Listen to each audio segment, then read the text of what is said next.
Being a healer, self-care should be a priority. And I'm not talking about going to a spa. I'm gonna go even deeper than this. And in this video, my intention is to share with you the truth of self-care as a healer and what you should really do to maintain your energy, to step into the power of your channel, and to support people in integrity and in sovereignty. The first and foremost thing, I don't believe that healers can be healers unless you're connected with nature. Nature is a remembrance of us. As healers, it is understanding that healing means healing self. And I'm a deep believer that in order for us to heal ourselves, we need to connect to our remembrance. So if you are someone, whether you're in the city, whether you're in the country, whether you are on the road, ask yourself, how can you connect to your inner remembrance with nature? This can look like going for a walk. This can look like tending to a garden or even making a little herb garden. How can you practice and bring these mundane practices to allow yourself to create a co-relationship and a co-creation with the plants and nature? We need to understand that nature is our medicine. We need to understand that nature is our teacher. And if we look around at what is going on in nature, we will very much see the truth of what's going on with our world. I had this specific teacher in my herbalism course, and she said that, really interesting, after the 9/11 that happened in New York, there was a whole bunch of Merlin that started growing and it became an invasive plant. And what you learn with Merlin, it's really great for respiratory, so for asthma, for lungs, and for days, because so many people were affected by the pollution and the grief that was going on with the people that were lost and passed and transitioned. This plant knew that the earth needed it, and it grew it massively all around the New York state. So again, plants are our teacher, and to be a healer that is taking care of yourself, self-care is also the representation in the mirror of how are you caring with nature? How are you being a conduit, a guide, a caretaker of nature? And it can just start with your plants in your home. This brings me to the next part that I will say every single video, and this is honoring your boundaries, clients, and relationships. Now, how does this relate to self-care? If you don't have boundaries, or you're sitting there saying, oh my God, I don't want to be in this conversation, I don't want to be blah, blah, blah, whatever it is, you have to ask yourself what part of you, what part of your subconscious or conscious mind is disrespecting yourself right now and your energy. Healer means to heal self. And how can you heal yourself and have this co-healing connection through this conversation, through this explanation, through this discussion? And when we don't honor our boundaries, we're essentially moving from an energy channeler to a leaky energy channel. So we have to understand self-care is tapping into your boundaries.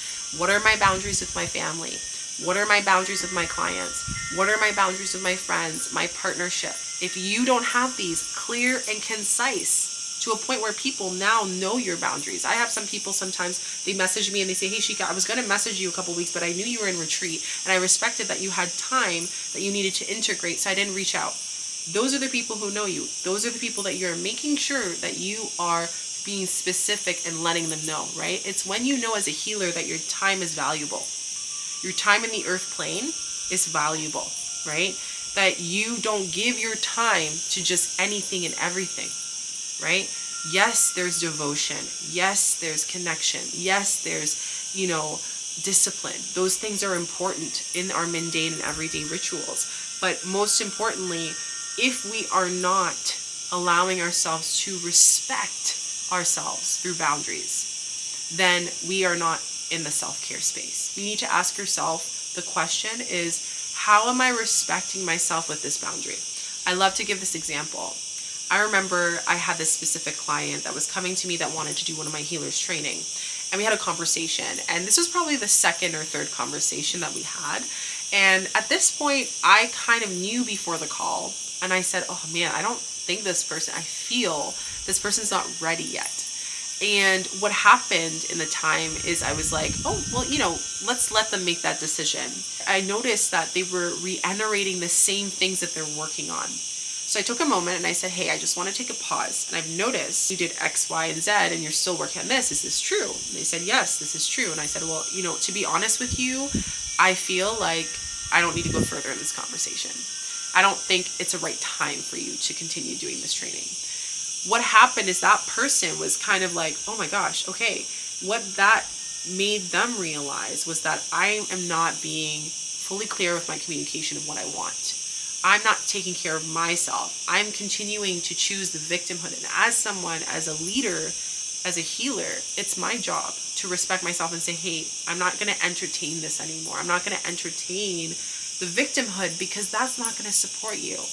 That's not going to help you. I am then going to be an energy that is feeding over the shadow for you, and that's not fair to you. So I lovingly said, okay, I want you to work on these things. Do that, and you let me know. You let me know when you're ready. And I gave them my boundaries. I said, when you're ready to enroll, when you're ready to step in, when you're ready to fully commit to yourself. And this is when it landed for them. And the tears started flowing, because what happened, it wasn't just a conversation, it was a healing session. And then this is when I realized the true meaning of what self-care and being a healer is knowing that you are a healer with every word you say. You are someone that brings medicine, no matter if you are in a 1-hour session or you are at the grocery store. It's our responsibility to be that beacon of truth. If you're not, then you are bypassing a boundary and a self-care that has to be done.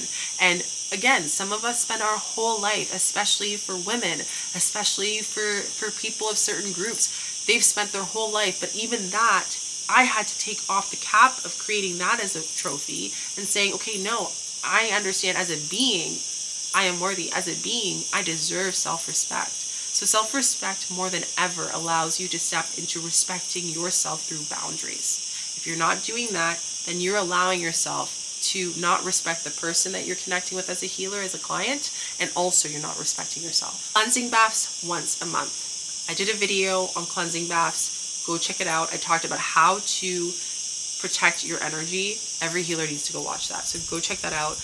Cleansing baths are important. What are cleansing baths? They really allow us to clear. And how are they self-care?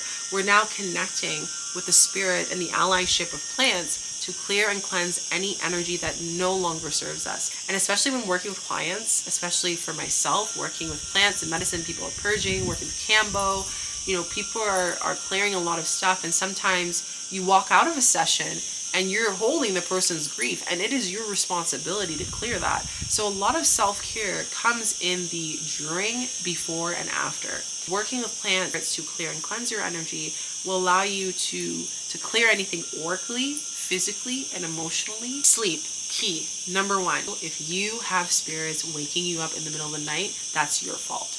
That is your responsibility. Why? Because you need to create boundaries with the spirit world. I remember when I was starting my journey, I'd wake up at 1, I'd wake up at 3, I'd wake up at 5 in the morning. And if I had retreats when I first started, I'd wake up in the middle of the night. I'm like, oh my gosh, all your ancestors, blah, blah, blah, have been waking me up. But what I realized was that I needed to create a gate closed. Okay? I have my guides. They close the gates. I say, hey, my human needs a rest. We'll continue this work tomorrow from this time to this time. You need to let them know, right? If you had a store and someone was banging on your door saying, open up at 1 in the morning, you were someone that lived upstairs, you're going to go downstairs and open the shop for them and sell them your products? No, right? Create comes back to number 2, boundaries. If you don't have boundaries and you don't respect yourself, everything is coming from that space, then there is no way that you can care or have spaciousness to self-care, because all your space for self-care is given to other people. And again, that's not a healer. That is a parasite in the making. That is a parasite in the making. And I see a lot of space holders and healers that are walking parasites. They're not people that are holding space. You are a walking parasite. How you clear that is by understanding that you're not giving your power. Where do parasites live? In the liver, in the solar plexus. What's the solar plexus about? Who you are, your confidence, your power. We need to understand that cleansing baths, smudging, this is a non-negotiable. Healer or not, you need to cleanse. If you don't do that, then this is not self-care of just going to the spa and going to sauna, okay? It's more than that. This is connecting with the allies of spirit. This is having a relationship with the mystery. This is understanding that life is a ceremony and not clocking off the moment that your session is done and thinking that the work is done. Before, I remember for a while, I would turn on the flick of Shika PR Shika and then turn on the flick for Shika, healer, Shika. And I noticed that that actually caused more physical elements with me because my body was turning off and on my truth. And that self-care alone was burning me out. It wasn't the clients, whether it was social media, whether it was my healing clients, it was me. I was choosing to be the off and on switch for everyone else, and I wasn't choosing the on switch for me. So it's so important that we cleanse. It's so important that we understand that where are we putting masks of our cleansing abilities of who we are, and knowing that life is a ceremony. And this brings me to the next thing is, in order for you to self-care as a healer, energy, body, mind, soul, all aspects, is we can't have the mask of being a healer and being something that is our old self at the same time. If you are currently right now in transition and you have been between healer, space holder, you know in your soul, in your being, that you are meant to do this, and you're still in where you are, ask yourself, what part of you hasn't respected your energy to step into that? What part of you doesn't have the confidence to feel that you can be supported and your desire is your birthright? What part of you feels like you are not willing to do the work to move that life and to switch your conditioning of abundance into something else, right? The amount of times that I've had people, or even myself in the past, where I would say that, oh, well, I have to do this once I get the money. Well, by the time you get the money or whatever that you need for safety, you're going to be depleted. You're going to be exhausted. And this is why so many people manifest. And when the manifestation is there, they don't even have the energy to enjoy it, because the whole journey was the struggle and the worry of leaving this place, right? So we have to understand self-care is training the mind. It's understanding our conscious mind. It's understanding that every single thing, thought, place that we are in as healers is we are choosing to become that. Who am I becoming with these thoughts? Who am I becoming listening to this music? Who am I becoming going into this position or this job? Now, it's one thing if it is a job that is helping you to step into another space, and that programming is, this is helping me into the next door. But if the door is open for so long and you're struggling to get into it, and you're basically crawling to get to that new door, then is it actually worth it? So self-care as a healer is understanding to choosing yourself in that space of clearing all of the masks and not holding one as a way of protecting, but rather as a way of let it go, release it, strip yourself away from it, and create a new system of your new self to allow yourself to feel safe and held. For example, when I started taking the step to be a healer full-time, to be a medicine woman, the things I had to do is I had to exchange things, right? Instead of me going and shopping all the time because that was my way of releasing and thinking it was self-care, but really it was me hoarding emotions and making myself feel safe with things, I decided to invest in my health. I started eating more whole foods, maybe getting organic food at the time. Now we know the story about organic, but that's a whole other story for another day. So it's understanding that these are opportunities for us every single day to be in our truth. And self-care starts with what is true to you, what is taking care of your spirit, mind, and body to you. No one's going to teach you that. People will offer you tools of that, but it's up to you to apply that, right? And every single part of you, all the old masks are going to feel like it's pulling on you, and you're like, why am I in this situation? You're in this situation again because you haven't chosen fully to respect yourself. You're in this situation again because this boundary has not been instilled and communicated properly. You're in this situation again because you haven't been cleansing yourself, and instead you've been a sponge to every single person's burdens, and including your own. And this is when you have to say, stop. That's enough. It's time for me to choose me. It's time for me to choose who I am and choose who I became and who I am becoming and who I am here to be. The last and final one is we need to stop thinking meditation is a moment, while meditation is a presence of being. This is something that changed my whole perspective of meditation, and something I learn a lot. If you think about monks, right? It's like, it's not that they're just sitting in ashram and they're just sitting and meditating the whole time, and then as soon as they leave, they clock off. That's not how it works. You know, so one of my dear friends and sisters told me, like, you're not turning on and off work. It's not that you're not working any time when you're choosing to be a healer. You're choosing a lifestyle. You're choosing a ceremony. You're choosing to be a ceremony. If every single human were to be their own healer in that way, we'd have a very, very different world. We need to remove the conditioning that is 9 to 5. And don't replace your 9 to 5 with a 9 to 5 healer. You got to understand that you're moving out of 9 to 5 into a lifestyle of what type of life that I'm vibrating at, what type of life takes care of me and takes care of my community and the clients and the people that I'm here, and my legacy that I'm here to instill in the earth that is going to go beyond time. That's a different question, right? It feels different. The energy is different. It's more intentional.